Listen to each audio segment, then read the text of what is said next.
Alléluia, le Seigneur est avec moi.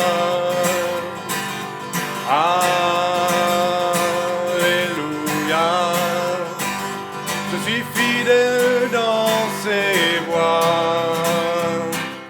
Bonjour à tous. Vous allez tous bien? J'espère que le magnétophone marche. Je ne vois pas depuis là si c'est allumé ou pas. Je pense que oui. Bonjour. Vous nous rejoignez. Là, on a chanté les cantiques. Et ce matin, c'est la suite de ce que je vous ai dit dimanche passé. C'est une étude. Il se peut que vous n'aimiez pas ça. Si vous n'aimez pas ça, il faut me le dire. Et j'arrêterai, tout simplement, j'enseignerai que mes frères et sœurs de la communauté. Parce que pour nous, il nous semble que c'est quelque chose d'important, mais peut-être pour vous, vous n'avez pas besoin de ça, peut-être que vous avez besoin plus de motivation, de je ne sais pas quoi, voilà. Alors, communiquez, dites-moi ce que vous pensez. Dimanche passé, je m'étais arrêté sur la découverte d'un temple égyptien dédié à Hathor, qui se trouve à Timna. Vous pouvez trouver ça, vous tapez sur Google Timna, et vous allez voir des ruines de ce fameux temple. Et ce temple a été détruit, remplacé par une tente au 8e siècle avant Jésus-Christ. C'est ce que je vous disais donc dimanche passé, et je vous disais que ça correspondait à peu près à la naissance de Jacob, d'Israël. Ce que je vois, c'est que dès qu'Israël vient au monde, il y a une révolte contre l'Égypte qui s'est répétée avec Moïse et Josué. On peut lire ça dans Josué 5:8. Josué 5:8. C'est pas ça.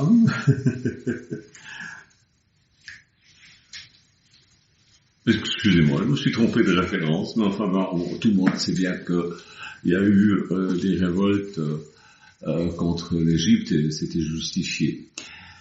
Tout comme les Israélites à Gilgal ont rejeté l'usage des idoles dans leur culte, eh bien les gens de Timna, ils ont brisé les représentations de Hathor, qui était donc un dieu, une déesse égyptienne, et ils ne l'ont remplacé par aucune figure de leur dieu. Pourtant, on voit que c'était un lieu de culte. Et la seule chose qu'on a trouvée dans le fin fond de cet endroit, c'est un serpent en bronze avec une tête d'or qui était exposée au British Museum de Londres et qui se trouve maintenant en Israël. Ce serpent de bronze trouve son parallèle avec le serpent de bronze qui se trouvait dans le temple à Jérusalem.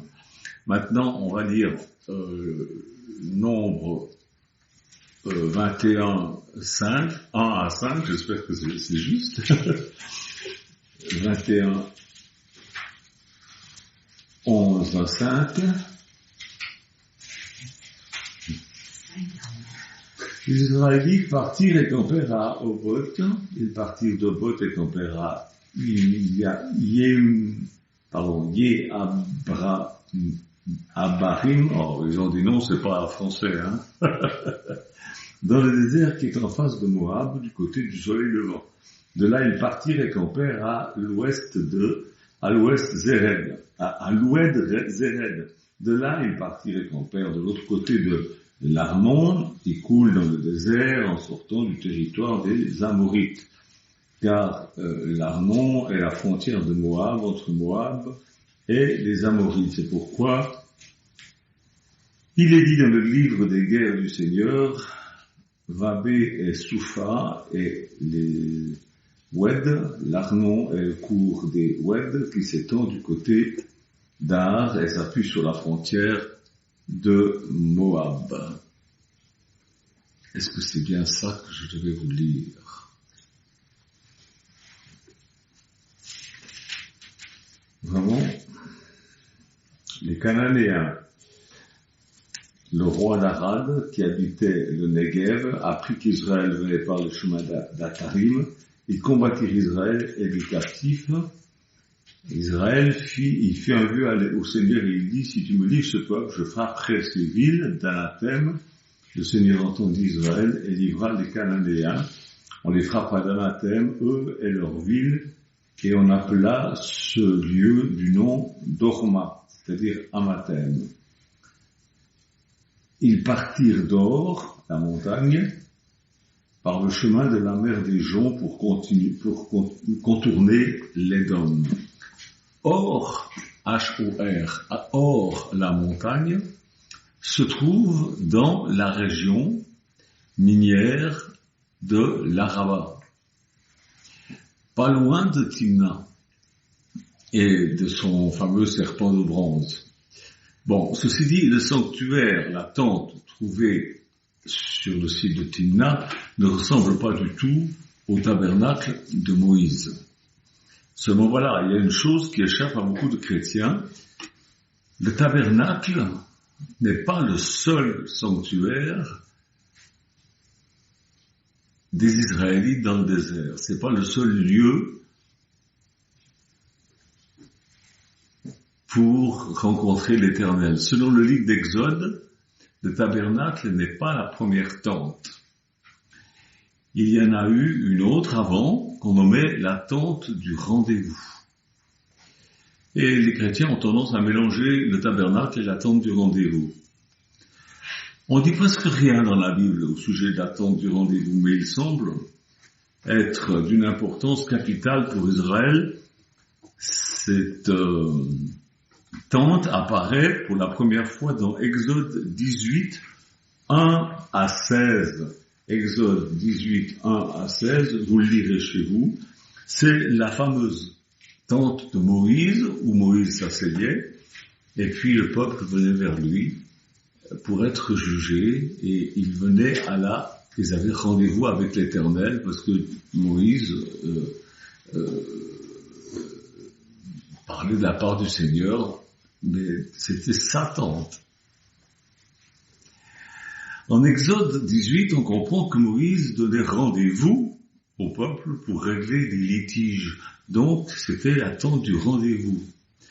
On appelait cette tente la tente du rendez-vous. Puis Dieu a ordonné de construire le tabernacle, et ça on le trouve seulement dans Exode 25, avec des plans très précis. Donc, entre le moment où Moïse rencontrait le peuple, et puis que le peuple rencontrait Dieu au travers de Moïse dans sa tente, et le moment où Dieu a donné l'ordre de construire un tabernacle pour rencontrer son peuple, il y a eu un bon bout de temps. De nos jours, tout ce qui était trouvé à Timna et qui avait été exposé au British Museum à Londres en 1971 a été transporté au musée archéologique de Tel Aviv. Si vous avez la possibilité d'aller voir, allez-y, vous allez voir, c'est très intéressant. Que dit Moïse au sujet de Dieu?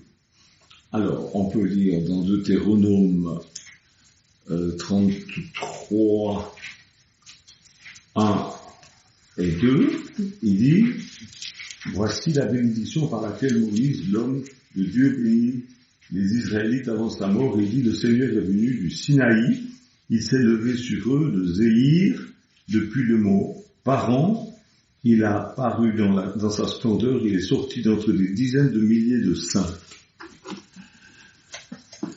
Dans Habakkuk 3, il nous est dit que Paran se trouve au nord-est de la péninsule du Sinaï. C'est toujours dans cette région où on trouve l'histoire du début de la révélation de Yahvé, du Dieu des Juifs, notre Dieu, que Moïse appelait Elohim dans Genèse chapitre 1, verset 1, puis ensuite il lui a dit, mais quel est ton nom? Et Dieu lui a dit, je suis celui qui suis. Et c'est un nom qu'on ne prononce pas, donc ils l'ont écrit sous forme de tétragramme, et maintenant on dit Yahvé ou on dit l'Éternel, Adonai, voilà. La vallée de Paran débouche sur l'Araba, vous verrez ça sur les cartes, entre le site minier de Fénian et de Timna. Voilà où se trouve cet endroit. Et les Juifs connaissaient donc très bien cette région désertique de l'Araba et leur domaine minier comme un haut lieu de culte à Yahvé. Mais ces choses, elles ont été cachées suite à l'exposition du British Museum. On a vu, on a su que c'était une preuve, mais ça a été caché parce que ça contredisait les théologiens. Encore une fois de plus. Le grief principal que les théologiens avaient est que rien de tout cela était en accord avec les théories qu'ils avaient à l'époque quant à l'origine du yahvisme. Vous vous rappelez que Yahvé s'est caché, Yahvé a disparu de la scène, il a fallu qu'il se révèle à Abraham. Mais Abraham, c'était longtemps après la tour de Babel, c'était très longtemps. Abraham ne savait pas qui était Dieu. Abraham, c'était le fils d'un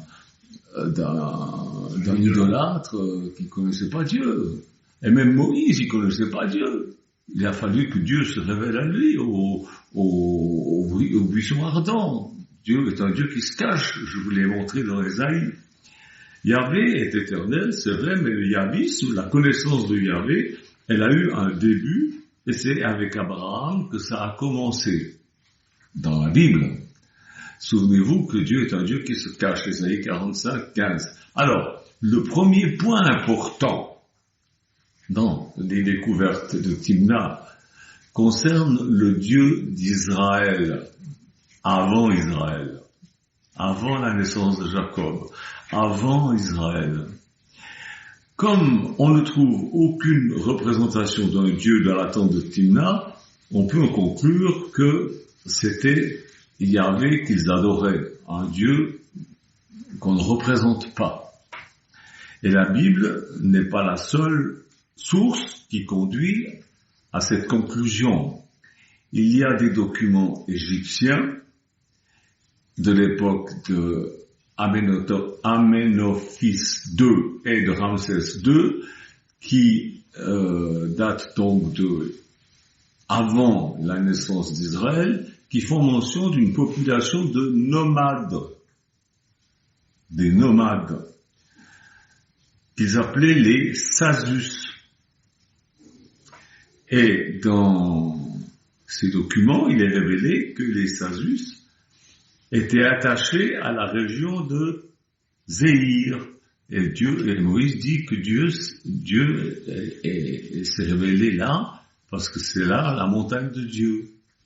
Vous voyez, il existe une colonne du temple du dieu Amon à Soleb, où on trouve l'expression Sazus Yahou.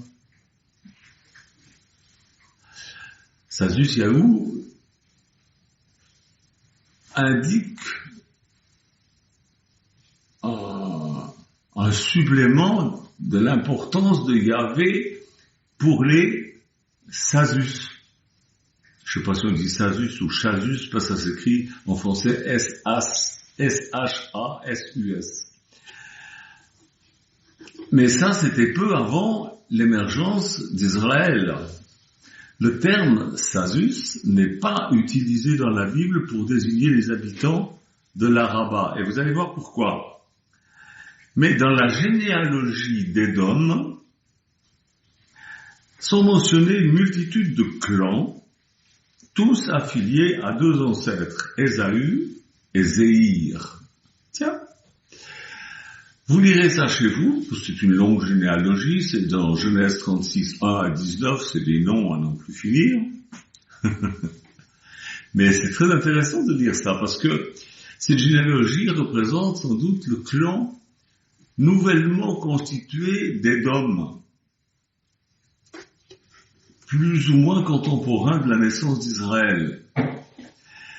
Quant aux descendants de Zéhir, Genèse 36, 20 à 30, ils sont identifiés comme les anciens clans vivant dans la région avant la naissance d'Édom, vers la fin de l'âge de bronze, ce que nous appelons, nous, ici, l'âge de bronze. Ce sont des clans que les Égyptiens désignaient comme des Sazus de Zéhir et qui adoraient Yahvé avant Israël, avant que Dieu se révèle à Abraham. Souvenez-vous que Dieu est proclamé comme originaire de la montagne de Zéhir. On trouve ça dans Deutéronome 33, 2 et Juges 5, 4. Maintenant, Zéhir a eu 7 fils. On trouve ça dans Genèse 36, 20, 21. Et dans cette généalogie, paf, tout d'un coup, une fille, et je vous le donne en mille, elle s'appelle Timna, Genèse 36, 22. Pourquoi la Bible, qui ne parle généralement jamais de la naissance des filles, tout d'un coup elle nomme Timna? Pourquoi? Eh bien, pour nous donner un indice en cette fin des temps où toute chose doit être rétablie, selon ce qu'ont dit les prophètes et Luc dans Actes chapitre 3 verset 21. Mais c'est pas tout. Si la généalogie fait mention de la naissance de cette femme Timna, dans Genèse 36, 22, c'est aussi pour introduire le fait qu'elle met au monde Amalek. Et que Amalek n'héritera pas seulement des anciennes traditions de Zéhir par sa mère, mais aussi de celles de son père, Eliphaz, fils d'Ésaü. Vous trouvez ça dans Genèse 36, 12. Donc, cette génération montre l'intégration des Amalécites et ils se sont intégrés à la confédération des Édomites. Et Timna est le nom d'un lieu c'est le nom de l'un des 11 qui formait Édom. Édom était formé de 11 chefs, dont une femme, Timna. D'abord, elle est nommée en premier. Vous regarderez ça dans Genèse 36, 11. Timna, c'était la première. Bon, Amalek, on sait, est un peuple qui était banni dans la Bible. Et même, c'est le seul qui a été frappé d'anathème, et celui dont l'extermination totale a été demandée par Dieu dans Deutéronome 25, 19. On trouve aussi ce décret dans le livre d'Exode, chapitre 17, 14 à 16. Vous lirez tout ça chez vous. Étudiez aussi. Et Saul organisa une campagne militaire pour anéantir Amalek sur fond de commandement de Dieu. On trouve ça dans 1 Samuel 15, 2, 3. Voilà sans doute pourquoi, malgré les découvertes du sanctuaire tente de Timna, jamais ça a été nommé comme un bon candidat pour les recherches de l'origine du Dieu d'Israël, puisqu'il avait été banni. Oui, ils avaient été bannis, mais il y avait toujours un reste. Comme toujours, il y a un reste. Je pense que je vous en ai assez dit pour aujourd'hui. On va approcher petit à petit du but où je veux aller, l'origine du culte yaviste chez les Juifs. Et nous verrons ça dimanche prochain si vous m'écrivez. Si vous m'écrivez pas, si vous ne vous manifestez pas, si vous ne demandez pas la suite, eh bien je ne parlerai plus de ça. Et puis, vous continuerez à croire comme les chrétiens croient. Ça les gêne pas de croire ce qu'ils croient. Mais moi, j'aime bien savoir ce que la Bible et l'histoire disent. Et si vous voulez pas le savoir, eh bien j'enseignerai selon ma communauté. Mais je pense que d'après ce que j'ai vu, il y en a beaucoup qui sont intéressés. Donc, écrivez-moi, ne marquez pas seulement Amen, mais écrivez-moi, dites-moi l'intérêt que vous avez, que vous portez à cette histoire. Timna, c'est quand même pas rien. C'était découvert dans notre époque. En 1971, c'était exposé au British Museum, j'avais 21 ans. C'est quelque chose de récent. Jésus a dit que quand le peuple se tairait, ne parlerait plus, ne glorifierait plus Dieu, ce seront les pierres qui crieront. Et en ce moment, les pierres crient au travers de l'archéologie. Et je pense que c'est bien qu'on écoute ce qu'elles ont à dire, ce qu'elles ont à nous enseigner. Alors que Dieu vous bénisse, que Dieu vous aide à comprendre. Dieu est éternel, mais il ne s'est pas éternellement révélé à Israël. Il y a eu des longs moments où il s'est caché, des longs moments où il n'a rien dit. Et voilà, c'est intéressant. Moi, je trouve ça intéressant de découvrir le pourquoi il s'est caché et pourquoi il s'est révélé ensuite à Israël, ce peuple au courant pourtant, mais il s'est révélé à ce peuple. Que Dieu vous bénisse, que Dieu vous garde, que Dieu vous aide dans vos difficultés diverses et que vous puissiez vous réjouir dans son nom Jésus. Amen. Amen. Au revoir. À bientôt.